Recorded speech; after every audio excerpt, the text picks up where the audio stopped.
ইনস্টিটিউটই ঠিক করে নেবে এবং সেই ভাষাগুলি শেখার একটা ব্যবস্থা। সেখানে যদি প্রতিদিন অন্তত 1 ঘন্টা 2 ঘন্টা একটা ক্লাস হবে, যারা আসবে তারা ফিস দিয়েই ক্লাস করবে, কিন্তু তাদেরকে আমরা একটা স্কলারশিপও দিতে পারবো বা ফেলোশিপ দিতে পারবো। সেইভাবে একটা ব্যবস্থা আমি নিতে চাই, যাতে করে এই ভাষা শেখাটার জন্য অব্যাহত থাকে। কারণ আমি সত্যি কথা বলতে কি, আমি মনে করি যে আমাদের আসলে ভাষা শেখাটা খুবই গুরুত্বপূর্ণ।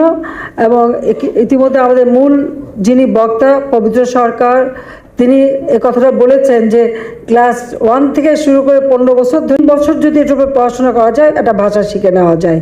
আর তাছাড়া শুধু যোগাযোগের মাধ্যম হিসেবে বা কাজ করবার জন্য বা কোনো কর্মক্ষেত্রে যে কাজ করার জন্য, সেটা 6 মাসের মধ্যে 3 থেকে 6 মাসের মধ্যে মোটামুটি শিখে সেটা চালানো যায়। আমাদের বহু লোক বিদেশে যায় কর্মসংস্থানের জন্য, যে দেশে যাবে সেই দেশের ভাষাটা যেন শিখে নিতে পারি।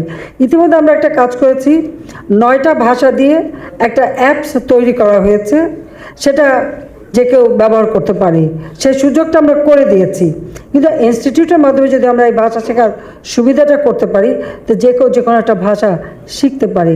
তাছাড়া আজকাল অনুবাদের মাধ্যমে সারা বিশ্বের সাহিত্য জানার, ইতিহাস জানা বা সেই সমস্ত দেশের মানুষের সংস্কৃতি সম্পর্কে জানারও একটা সুযোগ